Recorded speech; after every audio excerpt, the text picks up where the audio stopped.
Brace up, y'all. What's going on? I got a special guest today. I'm so excited about. Mieko Mendenhall is in the building right now. How you doing, Mieko? I'm doing well. It's actually pronounced Mieko. Mieko. See, Yes. hey, you're No teaching worries. me something. Hey, you're teaching me something. It's Mieko. Yes. Mieko. I appreciate that, Mieko. I got it. I won't mess it up next time. No worries. So Mieko, tell us a little bit about yourself. Like where were you born and raised? What role did sports play in your life as you were coming up?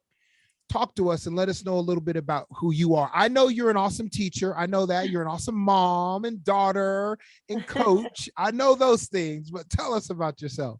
Well, I grew up in Lodi, which isn't too far from here, just a little bit south of Sacramento. And I played softball, and I lived there for probably till I was about 21, 22 years old. And then after graduating from the University of the Pacific, I moved out into Sacramento, and I've been in this area, different parts of Sacramento, from like Fair Oaks to East Sac to all over the place, Natomas, and then now I've been landed here in West Sacramento. And so, yeah, that's kind of a little bit about me. And I grew up playing softball most of my life. I just absolutely love the sport, and my parents were super supportive of me growing up and playing. And I was lucky because I was afforded the opportunity to earn myself a scholarship at the University of the Pacific, and played 4 years there, and had my family to be able to come and watch my games and stuff. That's so awesome. And ironically, Mieko, I got a baseball scholarship to the University of Pacific first. That was the first scholarship offer that I got, but I didn't score high enough on my SATs. So I ended up having to take a detour to American River College, and then ended up at the University of Utah. So I love UOP. Shout out to the Tigers. It was a great school.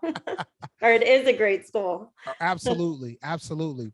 So tell us about your coaching journey. What made you say, because you're a teacher first, correct? Mm-hmm. So what made you say, because I know taking on a coaching responsibility is extra responsibility outside your family, outside all of those kiddos that you love. What made you say, I want to coach? Well, it's funny because I actually wasn't intending to get into coaching or teaching. I went to school and I studied exercise, and I wanted to be a physical therapist. I was very into like sports medicine and the human body and recovery and things like that. And so that was my original intention. Now, did you say exercise and sports science? Because you cut out a little bit. Is that what you said? Yes, exercise physiology.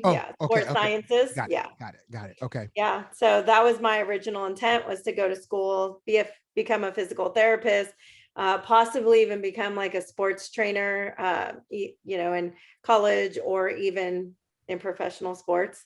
So that was my first thought and my first intention. And then I just kind of fell into coaching while I was trying to get into physical therapy school after graduation. And I just, I started coaching at Florence High School. I was substitute teaching. I was just trying to, work odd and end jobs to go to school and take a couple of other classes that would help me qualify for more schools. And then I was asked to apply for the assistant coaching position at UC Davis. And then that's kind of how I fell into everything. And then absolutely loved doing what I was doing, coaching. It was like, and I was teaching classes, and it was like, this isn't like work. It was fun every day, it was something different and something I enjoyed to do. So that's kind of how it turned into something that I was doing, So when you think about coaching, obviously athlete, teacher, what do you love most about coaching? What is that passion? Where does that come from? I think it's the same as the reasons why I love teaching. It's just being with the kids and seeing the excitement on their face about learning new things, and just being able to afford them the opportunities that I had, and get them to see the things that they're capable of doing, pushing them to their, to their limits, and then even beyond into that like uncomfortable zone, and helping them really grow into the people that they can become. And I think that's been the biggest thing for me. And you don't always see the outcome as a teacher or a coach. You're in the moment right there, Right. and a lot of times you don't really know what happens. You keep in touch with a few kids here and there, but it's really hard to keep in touch with hundreds and hundreds of your students Right. and over the years. But there's been a couple in particular that have really gone on and then have come back, and Right. being able to hear those things and know the impact and the difference you make, it's just, I think that is so much more valuable for me than anything that I could do money wise or fame wise, or any of those things. Right. It's just the feeling that I get. It's the feeling. It's the Yeah. feeling. I talk about that. I love that because I'm asked that question sometimes, like as a speaker, why do you love to speak? And it's like there's a feeling that I get Yeah. after I'm done. When I'm in it, time stands still. But when Mhm. I'm done, there's a feeling that I get, a rush that nothing else gives me. So I Yeah. totally can relate to when you say a feeling. Yeah, definitely. So I know we're talking about you as a coach, and I'm going to go off the grid a little bit. What coach, and I'm sure you've had some great ones, what coach do you think back to that has had the most impact on your life, that may have influenced you just a little bit or influences your coaching style today? Right. Uh, that's a tough one. I've had so many coaches, and I've coached with and against like so many different people. And I think one of the things is something that my dad taught me many years ago. He taught me a lot of things that have really stood out for me, but one in particular was that you're going to learn from everybody that you meet. And whether it's something positive that you want to take with you and try to emulate, or whether it's something that you don't like in something or someone, right? It's like you're Mm-hmm. still learning. You're always going to learn from everybody that you come across. And Right. so I think that's been the biggest thing for me, is really trying to take something from everybody who's come through my life, whether it's Right. people that I've coached with or played under. I think, my dad coached me for many years growing up, and Mm-hmm. we didn't have the typical my kid doesn't listen to me kind of relationship. Mm-hmm. So that was something I was really fortunate about, is that he taught me a lot of things about not just softball, but just the game of life, Mm. and how to be a student of the game, of the softball game, and how to be a student and take what you're learning and really apply it to like your own life. And so I Mm-hmm. think really my dad has had a huge influence on a lot of the things that I do now as a coach. I Right. think that my college coaches have also had a huge impact on those things. One, when I was a freshman, my first year, I have cats. Yeah, it's all good. Your furry kids. My freshman year, she was one of the coaches that recruited me, and she was very much like my dad in that way of thinking. And so that's really two of the really big influences I've had. And the other one was my coach the last 3 years of my college career, and Mhm. he is really good at building relationships with kids. Mm. And I think that's one thing that is super important, with teaching too, because when you build that relationship, then that's when those kids really want to try to do the things that you're saying. Right.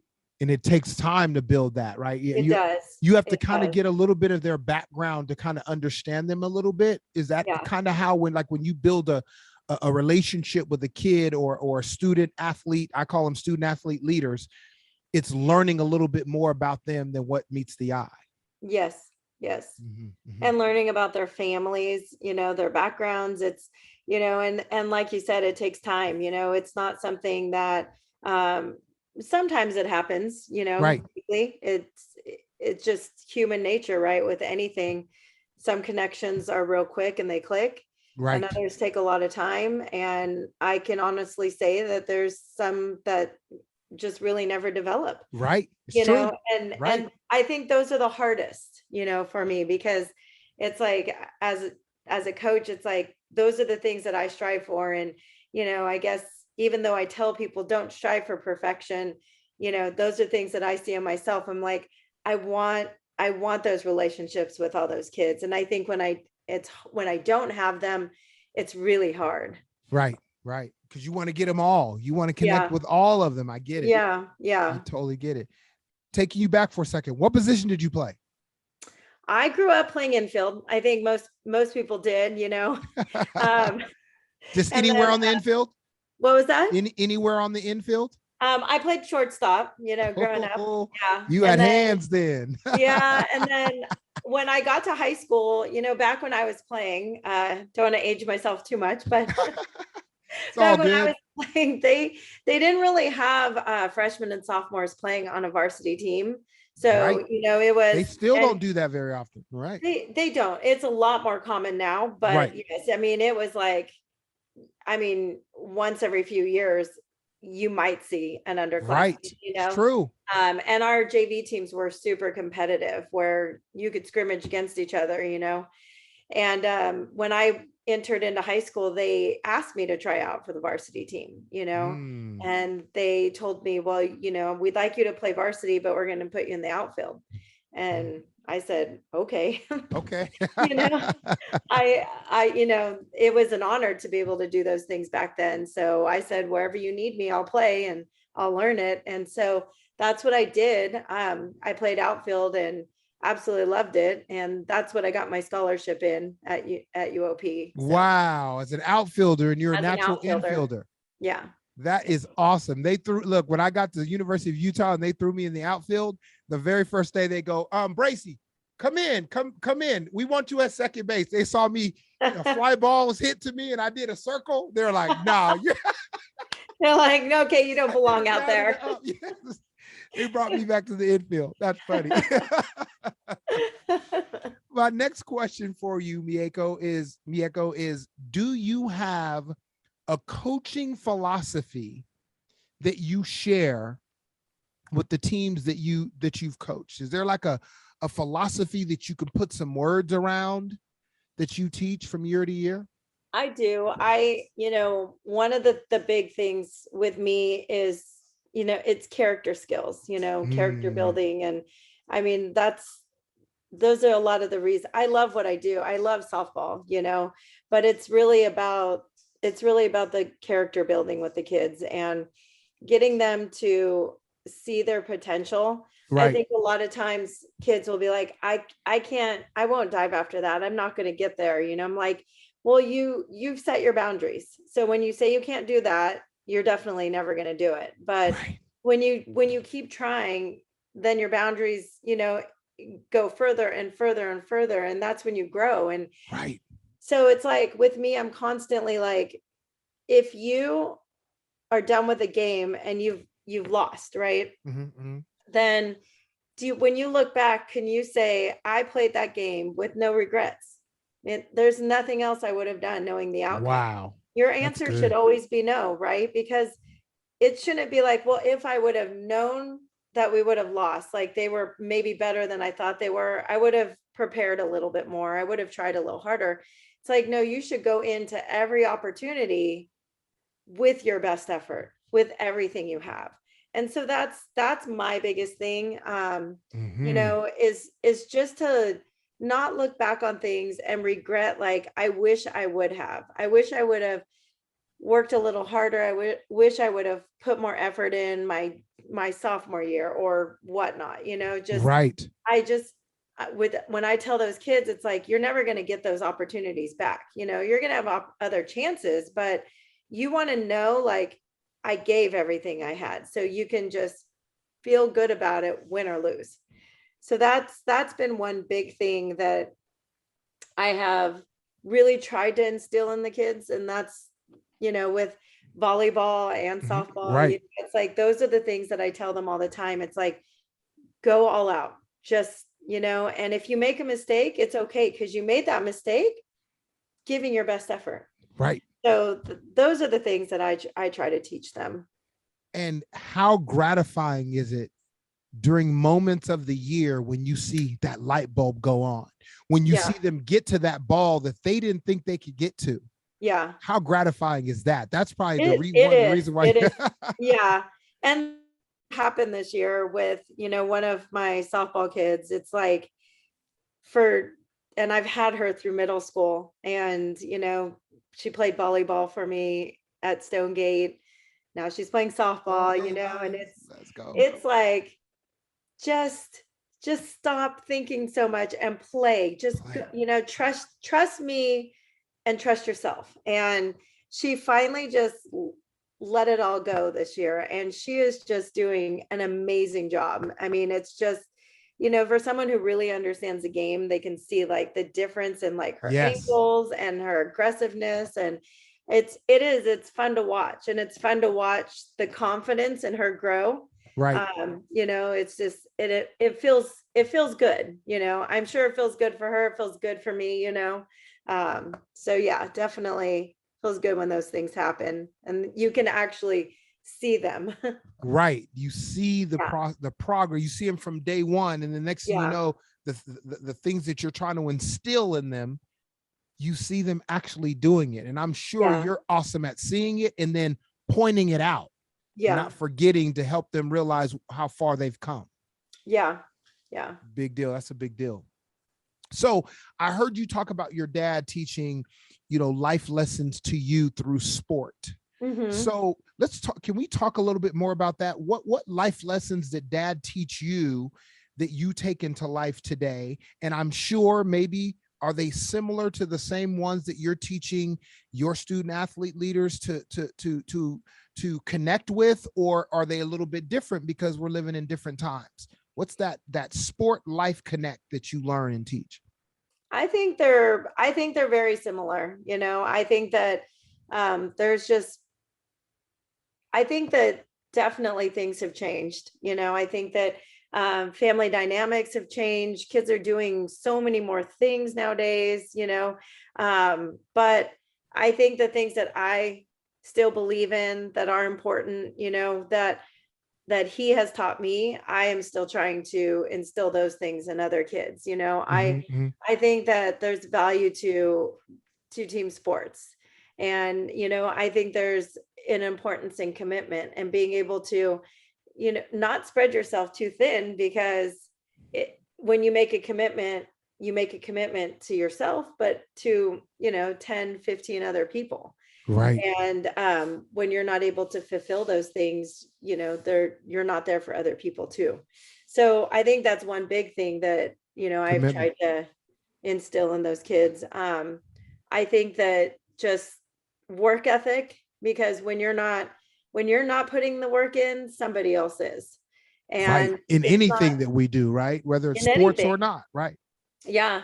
And I think that there's a lot of times where it's not always about the bigger, stronger, faster athlete, but it's about those kids who are willing to put it all out there, and about those kids who are, doing the daily grind, day in, day out. They're from start to finish, they're prepared, they're ready to go, they're giving you everything they have, so I think those are some of the things that he's always taught me. I know I've had to make a lot of sacrifices, playing softball. I've missed, parties, I've missed concerts, and I've missed dances and trips with my friends. I've had to miss a lot of things, but there's also been a lot of things that I've gotten to get out of sports that those people aren't getting as well, so I think for me, it was important to make that commitment, to my team. That's awesome. That's awesome. Yeah. Commitment is huge to teach young people. I know my coach, a couple of things that I remember, first of all, is I was always taught there's always going to be somebody stronger than you, faster than you, more talented than you, but no one should be able to outwork you. The number of ground balls you take, that's up to you. The number of hacks that you take in the batting cage, that's up to you. The number of fly balls you take, that's up to you. The number of sprints that you run, that's up to you. And that has been instilled in my head that went from the field to life. And then my coach, I remember I'm thinking about my coach at American River College. His name is Coach Higgins. He used to always say, 5 minutes early is 10 minutes late. Yeah. 5 minutes early is 10 minutes late. I mean, I'm in junior college and he used to say it all the time. Today, 5 minutes early is 10 minutes late. I think I was 10 minutes late today. You were early. I was on time. You were right. You were early. Right. And he also taught me, because I played second base, he always would say, don't panic. Meaning if you get a ground ball and you kick it, and it's don't panic. You got time to pick it up and throw him out. And that don't panic, they used to say to me all the time. I've carried that throughout my life. I remember driving down the freeway. Don't panic is ingrained in my head. Driving down the freeway, the hood of my car came up, Mieko. Oh, the gosh. hood came up. And as I'm on the freeway on 80, don't panic. Don't panic. I'll check my rear view, check the two windows, put my blinker on. I mean, the two mirrors, put my blinker on, pulled over, shut the hood, and kept driving. But he had instilled that in me because, when you're playing ball, it's every day. It's fall ball. It's practice. It's weights. Yeah. Yeah. I think that another thing that goes with that I've always, that he's instilled in me and that I try to talk about all the time is being able to control what you can, right? That too. You can't control the outcome. So you can not panic and stick with the ball and go pick it up and throw it, but you can't control how fast the runner runs, what call the umpire makes. Like, you can take a great hack up at the plate, but you can't control if you're actually going to get a hit or not. It's like, control what you can. You can control what you put into practice and how hard you work, but you can't control whether you win or lose, whether you get a hit or not. That's huge. Because he used to say that too. Control what you can't control. You can't. He used to say you can't control the umpires. You can't control the weather. Yeah. Just ball. You can only control what you can control. Exactly. So, exactly. That's real. As you know, that's really good for life. Yeah, definitely. My next question is, I'm positive that you respect all coaches. I can just sense your kindness. I've seen you at schools for many years now. Your kindness emanates from you. But if you had to pick a coach, who is that coach that you've competed against that you respect because they bring out the best in you? Now, I don't want to put anyone down. We're all about building people up. So we're not putting down any coach that you may not mention, but who is that coach that brings out the best in you that comes up top of mind? I think a lot of it is, I always, and I tell the girls this sometimes too. It's like, you're not facing, X, Y, and Z school. You're facing the opponent, and so I try to take every game the same, no matter what. Right. And it's hard. It's definitely hard at times because it's not level, there's competition that's well above your, where your team might be at. And there's competition that might be way below where your team is at. And so it's hard sometimes to play that same mentality, but I try to play it as that's the opponent. I think I respect all coaches in that sense of like, that you're playing against the opponent, right? Right. One person that I've never actually coached against a lot. I coached with her in some clinics, and I coached while she was coaching, but we never actually played against each other. Was Heather Tarr from University of Washington. Okay. And she was at University of the Pacific. It was after I had left, and I worked a few clinics with her. And she's the kind of person that's like, I say what I mean, and I mean what I say. But I also can build relationships with the kids. But I'm your coach, you're my player, and there's a line, you know? Right. And I think that's always been something that I have tried to work towards being, is be able to be hard on the kids up here, but also be able to build those relationships Mm-hmm. and be able to draw that line, you know? Mm. So that's what I would say. Okay. Okay. Yeah. I like it. And I figured it's hard to pick one. Yeah. It's really hard to pick one because I like your approach. You're like, I'm going all out no matter who the opponent is. It Mm-hmm. doesn't matter who their name, who they are. It doesn't matter. That's just the next opponent, and we've got to give them all we got. Mm-hmm. I like that. I like that. Now, I know you touched on this a little bit earlier.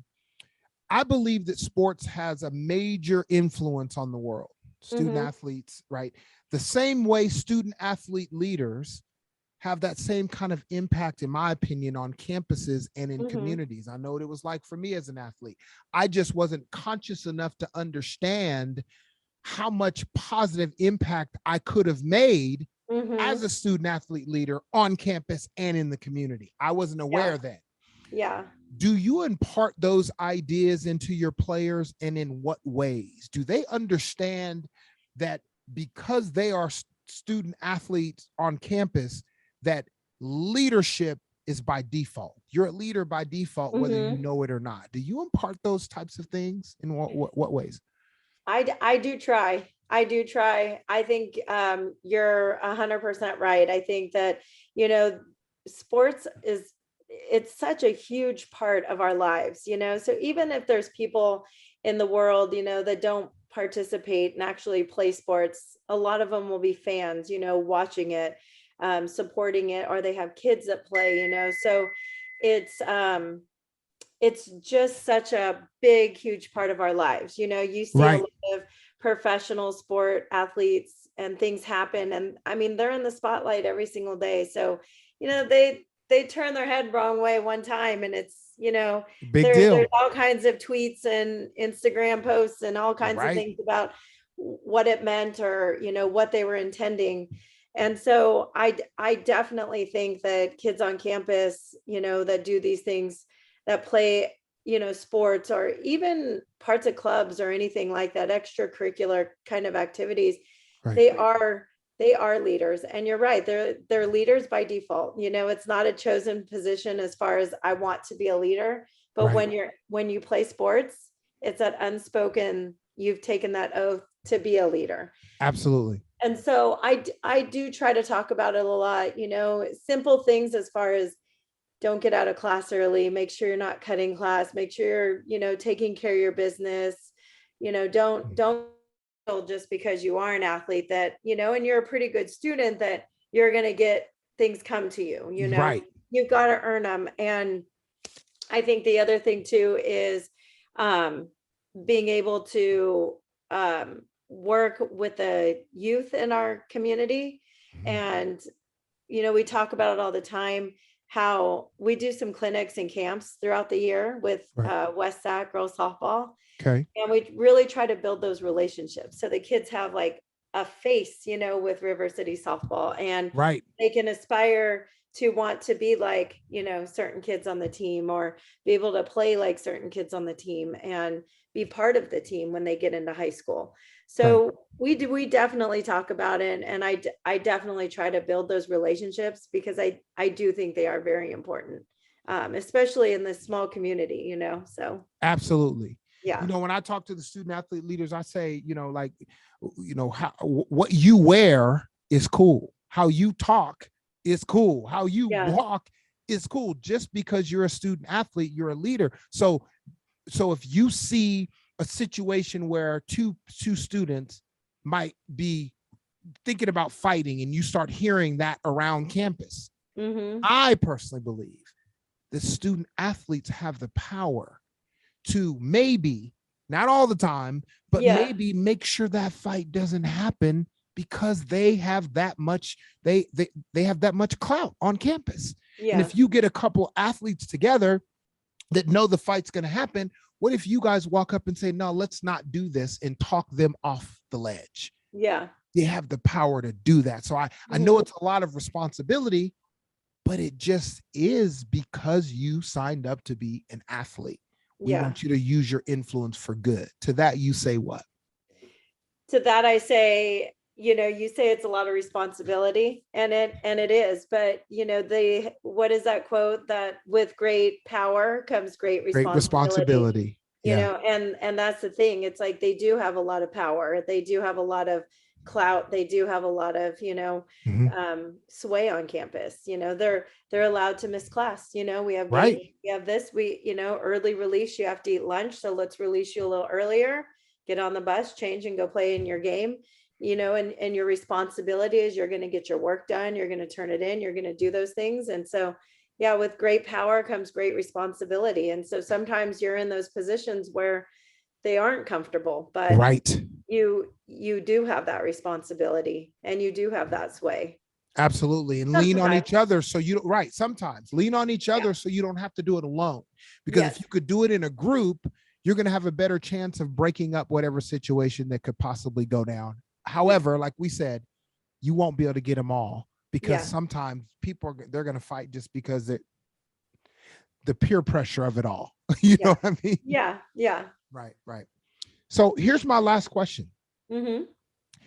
If you could leave one success principle or character principle with the players you coach and the players you've coached, Mm-hmm. what is the legacy you want to leave for the home team in West Sac?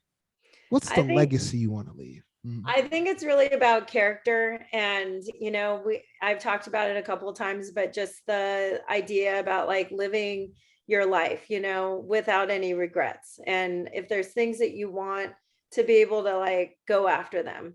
One of the other things I said to the girls, many times, I don't know if I've used it so recently, but I used to always say like, fake it till you make it, so you don't have that confidence, just fake it, Right. because eventually it's going to come, and one day you're going to be like, oh, I'm not faking it anymore.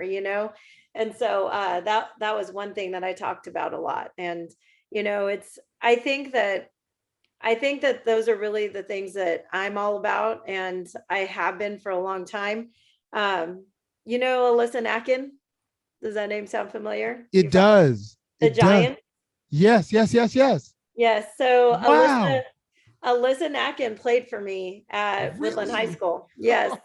Yeah, she was my 4-year pitcher over there. And those were Wow. some of the things that I tried to instill with her, as she came in, and she came in as a freshman and played varsity. And, her senior year, we won the first Division II title, section title for softball for Woodland.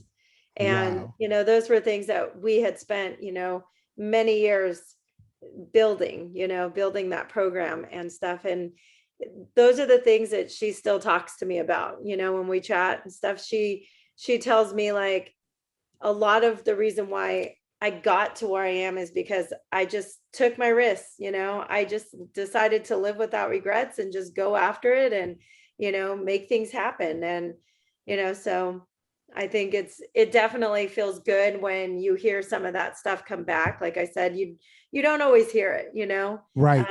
you don't always hear it, but when you do, it's like, okay, if there's just one kid out of every so many, it's worth it. So Absolutely. yeah. Absolutely. I mean, it excites me because I know I just talking to you, I can feel the love that you have.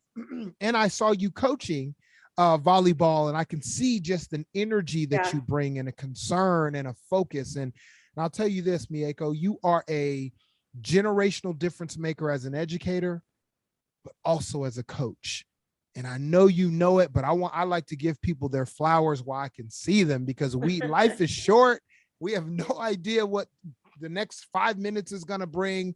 But I Hmm. really appreciate you taking the time out of your day to just be on Home Team Podcast and just share with us. Are there any last words or anything you want to leave us with before we throw our brace up and get out of here? No, I don't think so. I appreciate you asking me to come onto your podcast. I had a great time. Absolutely. And I'm going to do my very best not to mispronounce your name. It's Mieko. Mieko. Mieko. Yes. I had a friend in high Mieko. school. Okay. I had a friend in high school, and she said to me, this was after, we had been friends, right? Right. She says Right. to me, what is your name? And I'm like, what do you mean? What's my name? Like, Yeah. she goes, come on, just play along. What's your name? So I said, Mieko. And she goes, you Echo, me Amber. Mieko. Ah, Mieko. So, Mieko. Okay, yes. I got it. I got it. I got it. Thank you so much for your time, Mieko. And throw your brace at me. This is how we close it. Let's go. And I look forward to coming to River City to speak to your team whenever we can get it in the calendar. Yeah, that sounds awesome. Okay. We'd Thank love you to so have you. much. Thank All you and right. have a great day. Thank Take you. care. Bye-bye. Bye.